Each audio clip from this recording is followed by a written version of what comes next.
Christmas.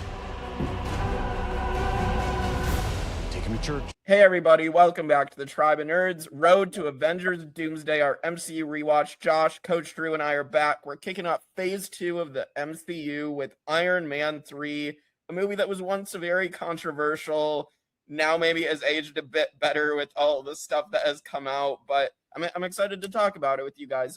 What are your guys' thoughts on Iron Man 3?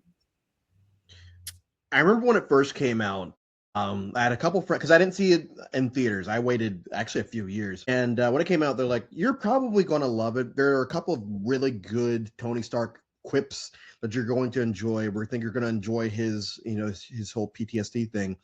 But I hate the twist. I hate the twist. And then I go online and everyone's like, I hate the twist. I hate the twist. It's like, okay, well, this twist better suck. And thankfully I was able to avoid spoilers. So when it happened, it's like, if that's the twist that everyone hates, I love this, and I'm not trying to be a contrarian. It's just, I'm not invested in the Iron Man comics like all these other people were. So when that happens, like, wow, you really got me, because Ben Kingsley is such a great actor. He had me convinced he was killing people on live television. Overall, I've always been pretty high on Iron Man 3. It's one of my favorite Christmas movies, and hot take, it is my favorite Iron Man movie. Ooh, this is gonna be fun to talk about. Like, I actually do like Iron Man 3 more, like every rewatch, especially now, being older and like rewatching it with the benefit of hindsight, knowing, we see more Trevor later on, and he's gotten more development himself, and just like I enjoy this movie, and I think it is important in Tony Stark's character arc as well, because his PTSD in this movie impacts Age of Ultron. That's why he creates Ultron, because his PTSD, and that affects Civil War and everything. So like, I think this is a hugely important movie for that reason, even though like, I think people also want to claim that the ending doesn't make sense for him to then show up in Age of Ultron, but I don't agree with that. So I agree with that. yeah, I've heard that argument. So, Josh, your thoughts on Iron Man 3? I definitely agree with, I love his PTSD arc in this film. I really like how he interacts with, the kid's name's Harley, right? Harley Keener, yep. Okay.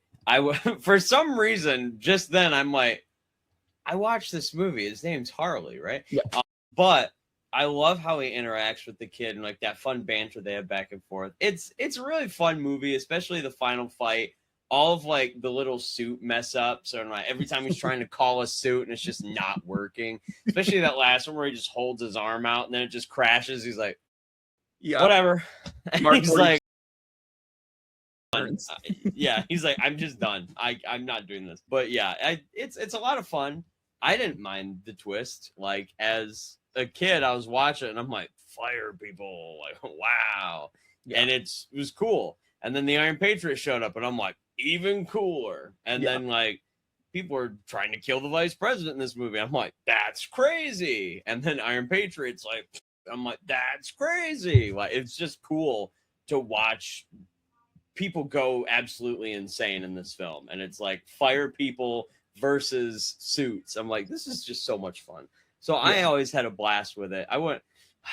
There's no Justin Hammer, so I wouldn't say it's my favorite Iron Man movie.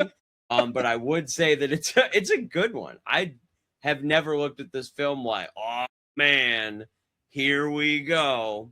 It's fun to rewatch it, if nothing else, for Robert Downey Jr. just being who he is. And yeah, I'm gonna tell the Mandarin to come to my house, and just gives out his street address. I'm like, all right, wouldn't do that, but cool.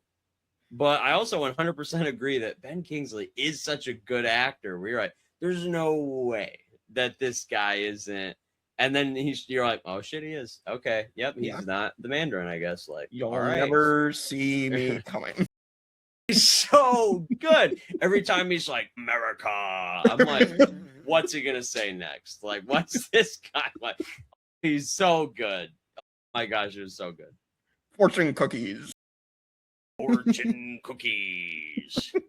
Oh my god, he's so much fun. Like, and I don't know, like honestly, because it's fake every single rewatch, and then you're just like, because the accent is so like obviously put on, then you're just like, this is really fun. I just want to see him like playing a character.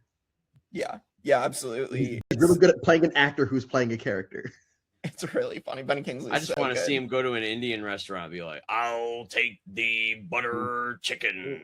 Mm-hmm. let's get him ordering food. Let's get him prank calling people. Yeah. The action scenes that was you mentioned as well, Josh. Like all the suits coming in, like that's such a good action sequence, such a good final fight, and I don't think anybody really talks about how good it is anymore because everybody's so bent out of shape about the twist that they don't focus on how good that final fight is. And just like Tony's dynamics with everybody, with Harley, with Rhodey, with Pepper, like every single dynamic is really good. There's some really fun Easter eggs. I mean, we get to see Yinsen show up at like when they talked about in the first Iron Man, like the conference in Switzerland, and then Yinsen shows up. So you get like the setup there, and I think that's great. There's some other great Easter eggs thrown throughout the movie. I also think with the Mandarin twist, it's like obviously it was brought up in our Doomsday chat as well. Like they avoided doing like a racist caricature. Like that could have been really, really bad had they actually gone through with what people wanted them to do with the Mandarin. Yeah, so, they could have easily casted Tilda Swinton for him as well.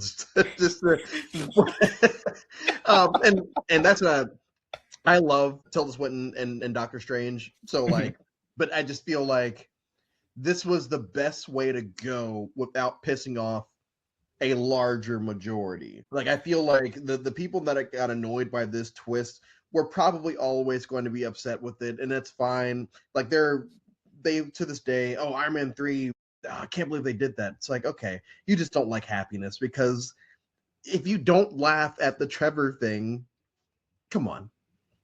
Yeah. It's so funny. Trevor, to all the angry fans in the theater, I wouldn't go in there for 20 minutes. Yeah, I wouldn't. Yeah, just the, and I don't know if we're gonna get to it, so I'll put off going on because I love that scene. It is my favorite scene in this movie, and it's probably top 10 favorite scenes in the entire MCU. So I'll put a pin in that for now. Yeah. Also, I did want to mention as well that we also get a cameo from Jenna Ortega in this movie, which is really, really funny. And her one leg. Yes. We get her Jenna Ortega and her one leg, and it's like, that's why the vice president is doing this. We should feel bad for him. Josh, are you just finding this out that was Jenna Ortega? I am mind blown right now. I didn't even notice. Yeah. My God. Yeah. Wednesday Addams. That's Wednesday Addams. And from Scream as well. My gosh. Yeah. So crazy. First, I thought he was being sarcastic. Right, I had no idea. I thought he was being sarcastic, but it's so funny. And I think this is the first time we ever get a president in the MCU as well. I mean, we're gonna follow up. Nobody cares about Secret Invasion, but we got Dermot Mulroney in that show, and then Harrison Ford obviously as Ross in Brave New World. But so technically, I have met the president of the United States, or at least one of them, in the Marvel Cinematic Universe. That's true. And I'll take that. With Dermot Mulroney, yeah. Yep. even though he was in one of the worst MCU project ever made, but hey, I will say I met him before that came out. If that makes it any better. I did not know that was in his future when I met him. Yeah. All right, well, let's hit how this implicates or how this impacts Avengers Doomsday. And so my first question is, of course, we mentioned him already, but Harley Keener, the kid from Iron Man 3, who we will see in Endgame show up at Tony Stark's funeral. Will we see him pop up again as Iron Lad? Because I think that people were like, oh, because he showed up in Endgame, we're going to see him again. I definitely thought that might be the case if they're, purposely throwing him in Endgame. Obviously that was just a really nice nod to throw him in that scene, but I wouldn't mind seeing him again. I don't know what Ty Simpkins is doing now in his career, but like I know all I know is that the only other movie I've seen him in is Jurassic World. I don't see him coming back. I think that, and we said this for Infinity War and you will say this when you get to Infinity War and Endgame, of everyone already had, it was like, oh, can they do this? Even with the Avengers, can we do 6 superheroes? Is everyone going to get enough screen time? Infinity War, does everyone get? And we still cut out Ant-Man and Hawkeye in that. So it's not Right. like we had everyone there. And Endgame, it's basically the same cast of characters until the very end. And even then, I think all of them get at least a couple of speaking lines. And so now we're Doomsday. We're what, probably 8 years post Endgame at that point. All the characters that we've been introduced to since then, plus the ones that have joined the MCU from Netflix or whatever, let's say best case scenario, every single one of those characters shows up. It's like you don't have enough space for this 2-off character from Iron Man 3 and the Tony Stark funeral in Endgame. Do I think that he shows up at a different time during the MCU? Sure. Why not? But no, I don't see himself showing up for Doomsday or whatever the sequel to Doomsday is being called now. Secret Wars. Point. Yeah. So Secret Wars. I don't see him showing up in that either. Yeah. I think it's a long shot for sure, but who knows? Josh, do you think we will see Harley Keener again? Yeah, because that's where you're both wrong. They lied about Robert Downey Jr. and he's actually playing Dr. Doom. Oh my god. Which I'm not gonna lie, when I look at him, I'm like, I feel like actually that would have been awesome because it's That like actually would have younger, been. younger guy wouldn't have been terrible. Like he could have showed up and would have been like, yeah, fair enough. But also, just realized the last movie he was in, Ty Simpkins, I believe, was The Whale. Oh, okay, with Brendan Fraser. Yep. Okay. So I'll take it. Something recent, at least, and that movie did fairly well. But yeah, I think it would be fun to see him again. I'm not saying like replace Ironheart with him because I'm excited to see Ironheart again too. But I mean, let's get all the Iron people. All right. If we can have multiple Hulks, we can have multiple Irons. Okay. We're on our second Captain America. We had 3 technically, but one of them's now another guy. So we're like, yeah, we're clear with some moving around. We can move some pieces. I think it would be fun. Yeah. I just think the dynamic between Tony and Harley was really, really good. And I think it'd be cool to see something get passed down to Harley a little bit. Obviously, kind of Peter Parker kind of ended up filling that role in the MCU anyway, but Harley was the original. And I just think some of the interactions are just really, really funny. My favorite line is Tony, Harley's basically like, my dad left me for scratch off lottery tickets.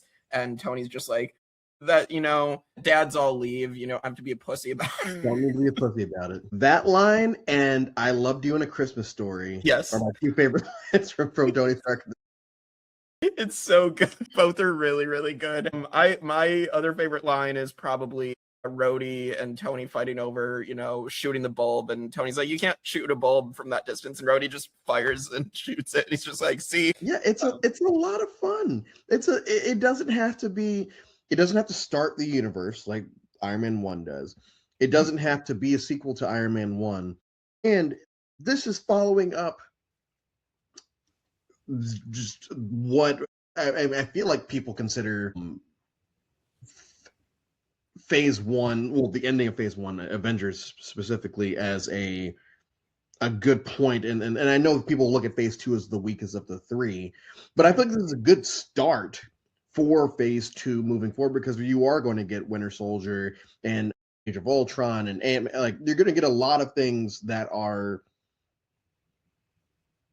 I feel like Phase 2 gets a lot of flack for nothing. The Dark World, but the Dark World isn't even that bad. It's bad by MCU standards, but we get Mia. That is fun. Iron Man 3, it has a lot of charm to it, and it's a Christmas movie. I don't know. I'm an MCU mark, of course, so I will defend almost anything in MCU, almost. So I've just never understood the Iron Man 3 hate.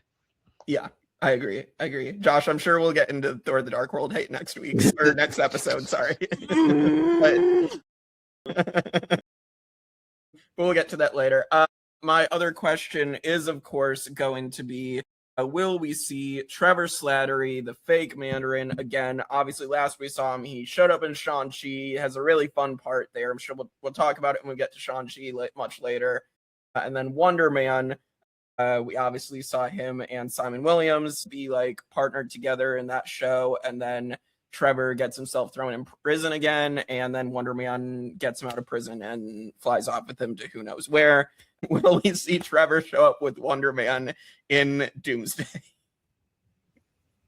Well, let's start off with this man has had the most interesting regular civilian, not superpowered life in the MCU. Yeah. Because he's an actor, plays a fake terrorist, gets arrested after like getting bullied by Tony Stark and Rhodey. Then he gets captured by the Mandarin and he's in the Mandarin's prison. Then he has to go into this like otherworldly realm behind a bunch of sticks and trees to fight dragons and demon flying shit. Then he leaves that, goes to America, almost goes to prison again, then gets hired by the Department of Damage Control to befriend a superpowered being and try to get him to like get caught. Then he becomes the fake Mandarin again, goes to prison again, gets broken out of the prison by said superhero being after having just recorded and being in this superhero movie, or like at least part of it. And I'm like, man, what a crazy life this guy's been living. Like, what an odd time. Trevor Slattery has one of the most unique non-superpowered stories. So I loved him in Wonder Man. Wonder Man was like a surprise sleeper agent for me. I'm like, where did this come from? I was like, oh, it looks all right. Like, it looks good. I'm sure it'll be like watchable. And I'll be like, wow, how special. Never watch that again. And then I watched it and I was like, wait a minute. This is actually like, I really liked this. This was a really good time for me. So I can't wait to see him again, especially like, he has changed because he used to just be that actor. He's like, oh, I care about myself. I want money. And even like in Iron Man 3, he's sitting there drinking booze. And he's like, the women? And like, he's just like, they got me more. Like, they got me more. Yeah. And it's like, he was just this like jerk. And then he goes on this like whole self-discovery. And now he's becoming the fake Mandarin again, just to cover up for Simon. And I was like, that's super heartwarming. So I do hope that we get to see him again, and maybe not in Doomsday or Secret Wars, but I think after that there'll be a nice spot for him where they can just kind of hang out and they'll be able to be part of a little bit more Wonder Man, or I don't know. But I'm looking forward to seeing him again. And I don't know how we'll see him again because technically he's on the lam, and Marvel has a history with not doing very well with TV shows that show someone on the lam. For movies, they do really good. But for TV shows, if you're on the lam, usually doesn't end up being that good. Looking at you, Flag Smashers. Poor Flag Smashers. Coach Drew, your thoughts on Trevor? Will we see him again? Yeah, down the line, yeah. Doomsday, no. Secret Wars, no. But yeah, we'll get him again, whether it's in a Wonder Man 2 or season 2, or just a cameo in it. He could be like a Happy Hogan, where he just shows, because Happy Hogan shows up in Deadpool and Wolverine. It's like, oh, right, that's fun. So we could get him showing up periodically in just these random shows just to say, hey, remember me? I'm Ben Kingsley playing this awesome character. But yeah, like I'll say the same thing I said about Harley, where it's like, yeah, they're not going to be in these two big ones. You could probably put him in whenever they put out an X-Men movie, just randomly have him show up there and be like, oh, cool, Trevor's here. Yeah, I agree. Just throw him in the X Mansion and make it like one of those Deadpool cameos, where he's like, nobody quite knows why I'm here, but I'm here anyway. And then he just like walks out of the frame, and Wolverine's like, what the hell? Like, who is that? And they're like, we don't know. He just showed up, dude. One day he was dropped off here by some guy that could fly, and he hasn't come back since. And Cyclops like, okay, like what? Why is he still here? And Charles Xavier's just like, yeah, it's this random guy that was an actor that played a terrorist. This fucking actor who's convinced himself he's a freaking mutant, and he's not. He's like, I could be. Maybe I'm like Mystique. And they're like, you're not like Mystique. He's like, no, I'm not like Mystique, but I could be. Trevor's so fun. I love that I think now phase 2, I mean, we're gonna start getting some really fun side characters more and more. Obviously, this is also the phase that we get Luis. Next phase we'll get Ned. I mean, we'll get some really fun people to talk about that are just the side characters. Well, I also hope that Marvel, I wish they would do this because it was so fun when they used to. Remember when they would come out with those fun, like little comedy snippets? And it wasn't much, like it wasn't life-changing or anything, but it was enough.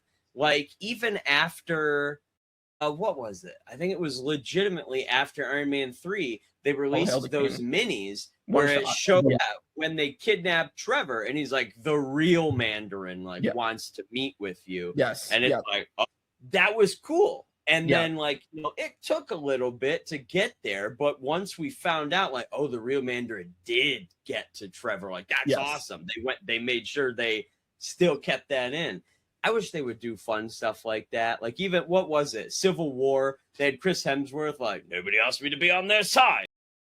I'm living with my roommate. And it's like, that was fun. I just thought it was goofy. I enjoyed it. I wish they would do that more. Because also, like, we've had this conversation a lot where right now Marvel has like 900 characters and we're seeing 6 of them in frequent projects. So it would be kind of nice, even if you want to give me like, listen, Oscar Isaac, you're not going to get him to work for Disney anytime soon, but you could find all of these other people to be like, hey man, what if we like throw you in a costume, maybe not even a full costume, and we're just going to record this like little skit thing. It's just going to be for fun. I'm sure the actors would love to do that. I mean, maybe you're not going to get ScarJo back in a Black Widow outfit, but you could be able to like get everybody to come back and like have people throw on outfits and be like, oh, hey, we're going to make this little fun skit about like Kamala Khan, and we're going to have her just like go over here and be able to, you know, crack some jokes with Kate Bishop or something. But like, it's little things like that that made the MCU like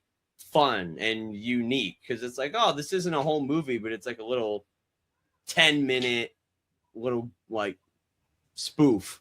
Because I think they stopped doing the one shots. I think All Hail the King might have been the last one. So I definitely think, well, aside from Team Thor, but like they definitely should do more of these one shots. I agree. I think it's sad that we don't get them. Well, we can get to the rankings unless you guys have anything else you wanted to bring up before we hit the rankings.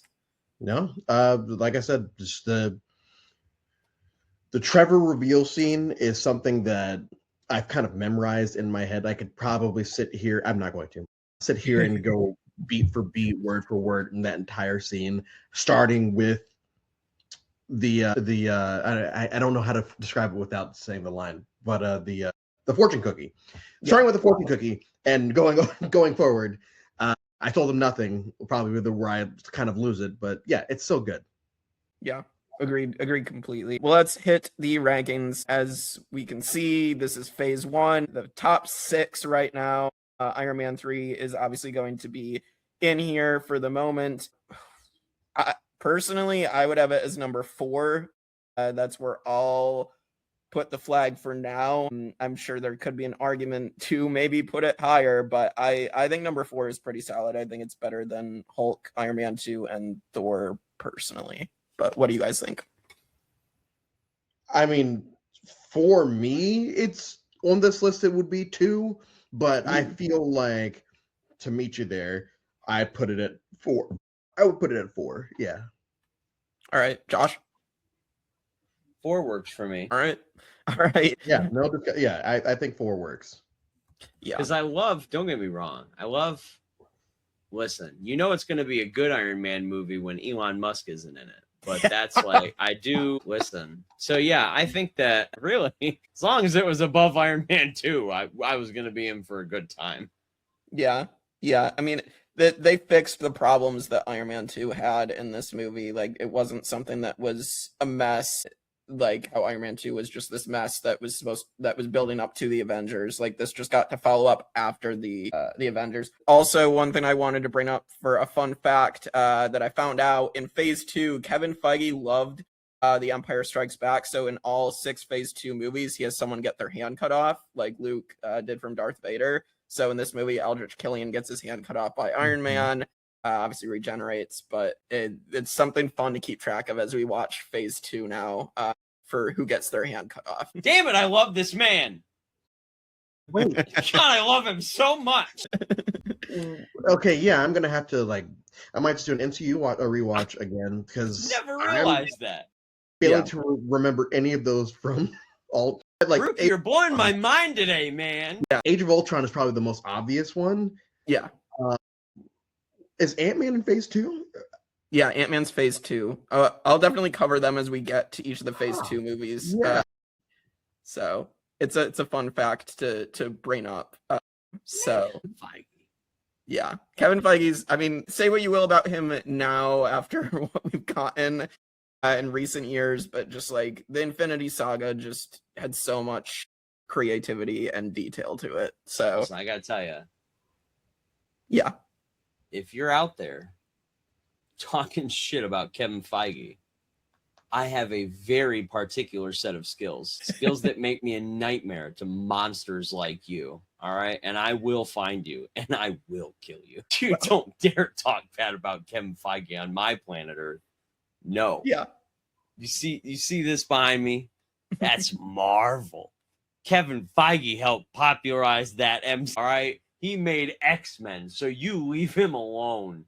You leave Kevin Feige alone. Yeah. Yeah. Well, with that, so that is Iron Man 3, and next week we have something that isn't as fun, but it has stuff that does return. But Josh is going to be upset. We have to cover Thor: The Dark World in the next episode. So JJ will be joining Josh and I to talk about one of the most loathed MCU movies of all time. So, are you excited to watch Thor: The Dark World again, Josh? Hashtag bring Justin Hammer back. I can't do this anymore. Listen, it's not the worst movie I've ever seen because I've seen The Room, but it's definitely not my favorite. I despise watching this movie. I like Dark World over Love and Thunder. Yeah. Well, of course. For sure. I would watch a lot of things over Love and Thunder, one of which is adult content, which I can't mention here. But I would watch a lot of things over Love and Thunder. But like, I gotta tell you, I do not like The Dark World. And I do have a friend where crazy people exist. I do have a friend, Baruki has argued with him a couple of times on my post, and it's so funny to watch. But he does think that like Thor: The Dark World is one of the best Thor movies of all time. I know he's crazy. He's crazy. And yeah, but he's a great guy. We just happen to disagree on this. But yeah, we've had many talks about it, and it's funny because he also is the biggest. He's not a Snyder bro, but he is the biggest James Gunn hater of all time. He if a James Gunn movie comes out, he is already not a fan of it. And it's very interesting because he's very doubtful of it if it has James Gunn's name attached. He is not a fan at all. And that is where him and I differ.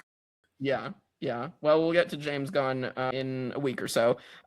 But yeah, with that, we will see you all next episode for Thor: The Dark World on the Tribe of Nerds. Hashtag bring back Justin Hammer.